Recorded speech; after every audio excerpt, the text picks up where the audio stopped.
nolong juga Anda boikot tuh nggak nolong. Anda boikot apa? Gue mau nanya, produk Israel apa sih yang ada di Indonesia? McD. Israel? Oh, enggak sih ya. Amerika ya. Amerika bantu mana? Israel.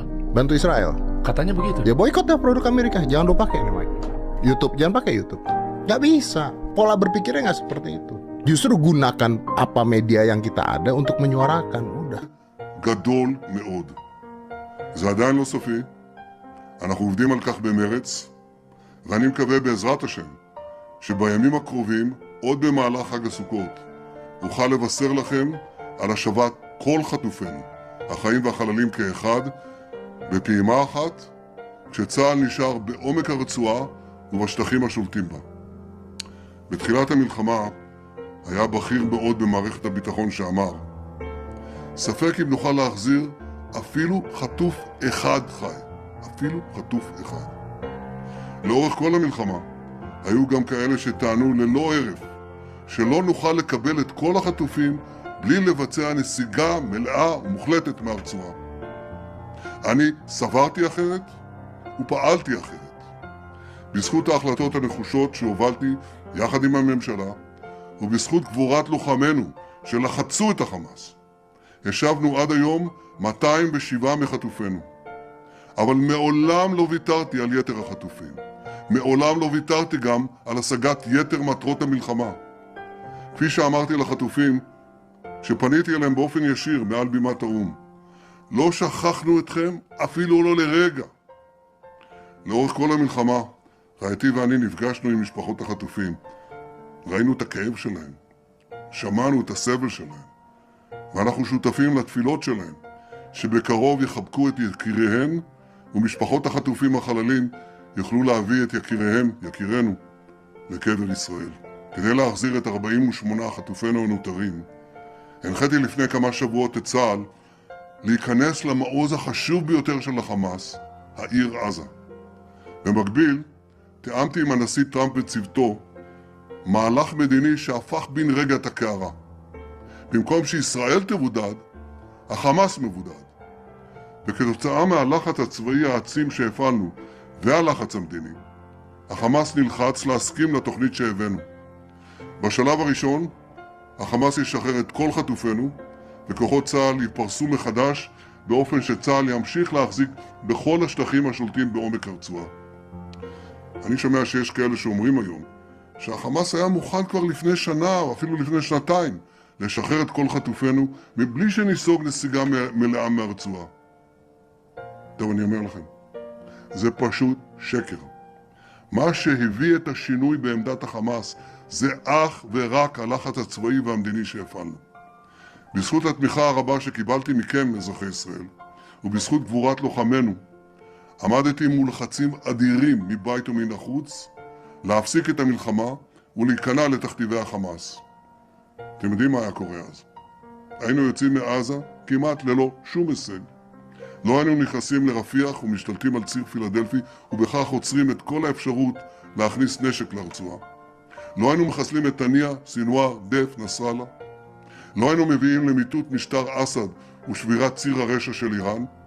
ומעל הכל, לא היינו מסירים את האיום הקיומי של פצצות גרעין וטילים בליסטיים מצד איראן. זהו הישג היסטורי, הישג שירשם בתולדות ישראל וגם בתולדות העמים. אני מודה ידידנו, הנשיא טראמפ, שסייע לפעולה ההיסטורית הזו, כששיגר את מטוסי ה-B2 להפציץ את המתקן הגרעיני בפורדו, ואני מודה לו על תמיכתו האיתנה. היו כאלה שביטלו את האפשרות שנצליח להביא לשחרור כל חטופינו בלי נסיגה מלאה מהרצועה. הם אמרו לי, It's too good to be true. זה טוב מדי להיות אמיתי. אז אני אומר לכם, It's true. זה אמיתי. ובעזרת השם, זה גם יקרה בקרוב מאוד. אני הנחיתי את צוות המשא ומתן בראשות השר דרמר לצאת למצרים כדי לסגור את הפרטים הטכניים של שחרור חטופינו. הכוונה שלנו והכוונה של ידידינו האמריקנים היא לתחום את המשא ומתן הזה בימים בודדים. ושמעתם את הנשיא טראמפ הערב. הוא אמר בבירור, לא נסבול לו תרגילי דחייה, משיכת זמן או התחמקות מצד החמאס. עכשיו בשלב השני, החמאס יפורק מנשקו והרצועה תפורז. זה יקרה או בדרך מדינית לפי תוכנית טראמפ, או בדרך צבאית על ידינו. גם את זה אמרתי בוושינגטון. או שזה יושג בדרך הקלה, או שזה יושג בדרך הקשה. אבל זה יושג. אני מודה ללוחמי צה"ל וכוחות הביטחון, אתם גיבורים. אני מצדיע לכם. אני מחבק את המשפחות השכולות שהקריבו את היקר מכל, ואת הפצועים בגוף ובנפש שהקריבו כל כך הרבה. אני מאחל להם החלמה מהירה ושלמה. כל מה שהשגנו, בזכות כולכם השגנו. וכך גם אתם, אזרחי ישראל. אתם שגיליתם עמידה איתנה ואורך רוח בימים קשים מאוד. יחד החקנו את תוכניות ההשמדה של אויבינו, מעזה לרפיח, מביירות ועד דמשק, מתימן ועד טהרן, יחד השגנו הישגים גדולים מאוד. מניצחון לניצחון, אנחנו משנים יחד את פני המזרח התיכון, ויחד נמשיך לפעול כדי להבטיח את נצח ישראל. כנאמר במקורותינו, איש את רעהו יעזורו ולאחיו יאמר חזק. Produk yang dijual di dunia ini yang hasilnya diperbantukan pada agresi Zionis, maka fatwa keluar MUI sekarang haram hukumnya bagi umat Islam untuk mengonsumsinya. Dan saya ikut fatwa itu. Dan bikin listnya, viralkan dari sekarang, list makanan-makanan, barang-barang semua yang dijual dari sana jangan konsumsi lagi, jangan beli lagi. Itu tekanan yang terbaik untuk melahirkan kedamaian saat ini. Kita tidak ingin ada rumah sakit, gereja, masjid dibom lagi, dihancurkan lagi. Caranya gampang, tekan semuanya sampai selesai. Ya, itu yang bisa kita lakukan.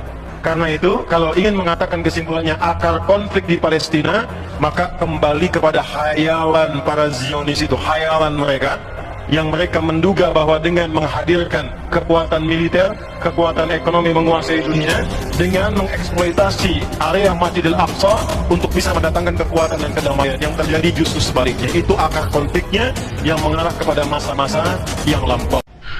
Dan nggak nolong juga Anda boikot tuh nggak nolong. Apa misalnya Starbucks? Anda boikot apa? Gue mau nanya produk Israel apa sih yang ada di Indonesia? McD? Israel? Oh, enggak sih ya. Amerika ya? Amerika bantu mana? Israel? Bantu Israel? Katanya begitu. Ya boikot ya produk Amerika, jangan lo pakai nih Mike. Ini mereka nonton di mana? YouTube, jangan pakai YouTube. Gak bisa. Nggak, pola berpikirnya nggak seperti itu. Iya, teman-teman semua, kita potong dulu videonya di sini untuk menanggapi terkait dengan kedua publik figur ini. Ya, bagi saya mereka adalah publik figur karena mempunyai pengikut yang begitu banyak. Deddy Corbuzier adalah seorang mentalis dan Ustadz Adi Hidayat adalah seorang ustadz pendakwah di mana pengikutnya sangat banyak sekali.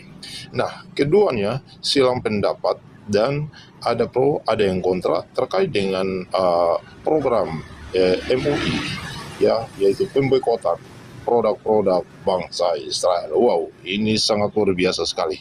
Tetapi bagi saya, ya silahkan saja teman-teman suka atau tidak suka. Tetapi yang paling penting di sini adalah kita tetap bangsa Indonesia, ya.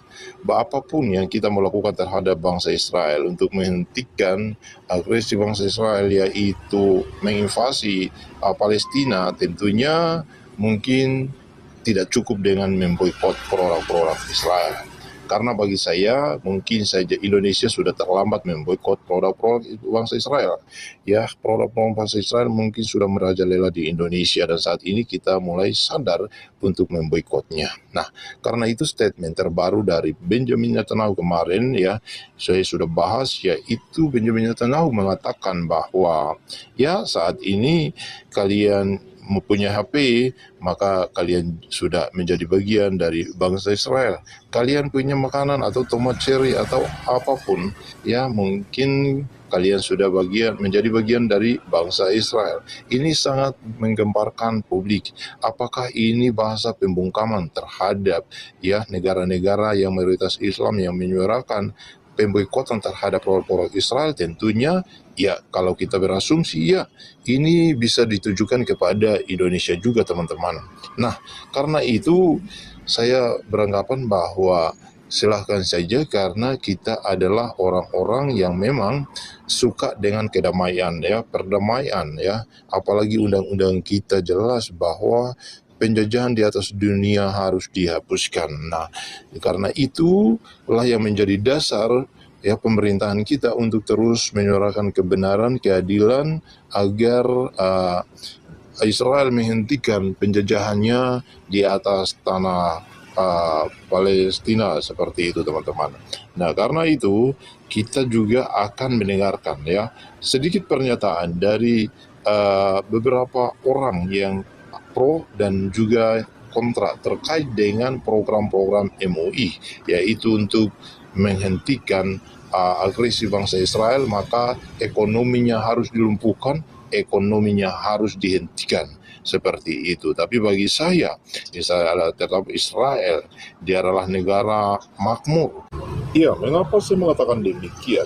Bukan berarti kita berpihak atau membela bangsa Israel, tetapi ini fakta dan kenyataan berdasarkan kitab suci yang saya pelajari. Bahwa bangsa Israel adalah umat pilihan Tuhan. Bangsa Israel adalah biji mata Tuhan. Itu adalah janji Allah kepada Abraham, Ishak dan Yakub. Siapa yang menyakiti engkau sama dengan menyakiti hati Allah. Siapa yang akan berperang dengan engkau, dia akan berhadapan dengan Allah. Ini adalah janji Allah kepada bangsa Israel. Karena itu, ya, bangsa yang kecil ini membuat seluruh dunia tertuju kepadanya. Mereka terkagum-kagum, mereka terheran-heran dengan kecanggihan teknologi bangsa Israel yang saat ini sedang berperang melawan antek-antek Iran, yaitu Hamas, Hizbullah, dan Suriah, dan sangat luar biasa. Menurut gua aksi boykot itu tolol sih. Tolol itu. Kenapa gue bilang tolol? Karena sorry ya, orang-orang tolol yang sekarang ribut boykot itu, otak mereka tuh nggak pernah sanggup untuk mencerna bahwa ketika kalau resto yang diboykot itu sampai tutup gara-gara sepi, yang jadi korban itu adalah pegawai muslim saudara kita sendiri. Nggak nolong juga Anda boykot tuh nggak nolong. Anda boykot apa? Gue mau nanya, produk Israel apa sih yang ada di Indonesia? McD. Israel? Oh, enggak sih ya. Amerika ya. Amerika bantu mana? Israel. Bantu Israel. Katanya begitu. Ya boykot dah produk Amerika, jangan lu pakai nih. YouTube, jangan pakai YouTube. Nggak bisa, pola berpikirnya nggak seperti itu. Justru gunakan apa media yang kita ada untuk menyuarakan, udah gitu. Negara ini rakyat-rakyatnya lagi dibunuh-bunuhin. Ngapain kita mikirin politiknya mereka? Lebih baik kita mikirin rakyat-rakyatnya. Buka dong pengungsian. Itu aja yang kita pikirin. Kirim dong bantuan. Jadi yang kita pikirkan adalah masyarakat-masyarakat yang ada di Palestina. Udah nggak usah mikirin Hamas, Fatah, mikirin apa. Jadi ilmu kalian tuh belum nyampe sana. Ilmu gue belum nyampe sana. Gue nggak akan paham. Gue ngomong Hamas, ngomong Fatah, gue salah. Tapi kalau gue ngomong kemanusiaan di Palestina, gue nggak tahu. Salam saudara-saudara, terima kasih sudah menonton video ini dari awal pertengahan sampai selesai.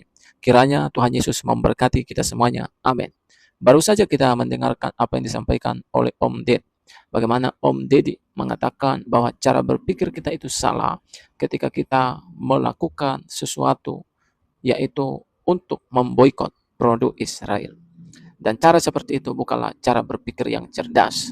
Karena kalau bercerita tentang boikot, maka bukan Israel yang dirugikan, tapi diri kita, bahkan bangsa kita sendirilah yang akan mengalami kemiskinan ketika kita memboikot, yaitu produk-produk Israel.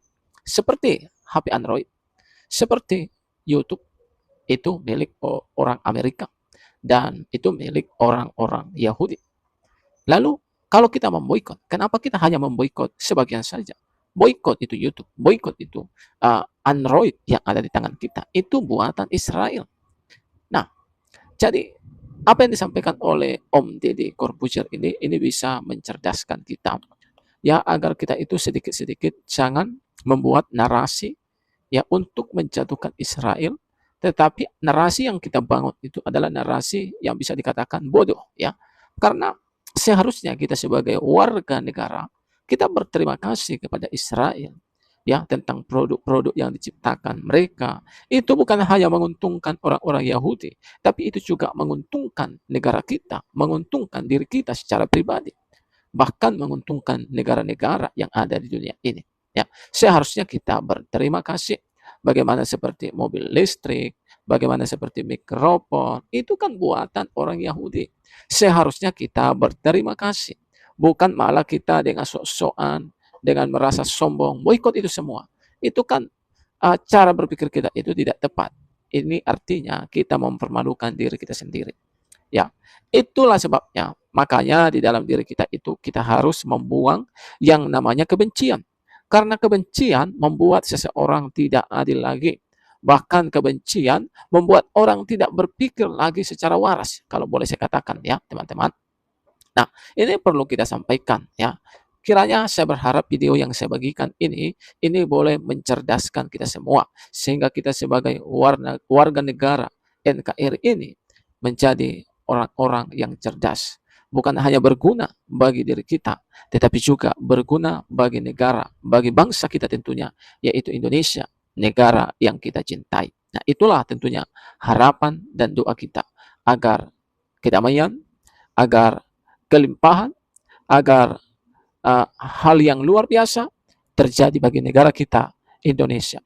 Bukan hanya secara rohani, tetapi juga secara materi, ya, secara hal-hal yang dahsyat, ya itu juga nyata, itu juga boleh berkembang pesat di negara kita Republik Indonesia. Nah teman-teman, apa yang menjadi komentar saudara terhadap video ini? Silakan isi di kolom komentar. Kita bebas bersuara, tetapi pastikan komentar kita semua memberkati dan memberikan pelajaran penting. Salam, sampai jumpa di video selanjutnya.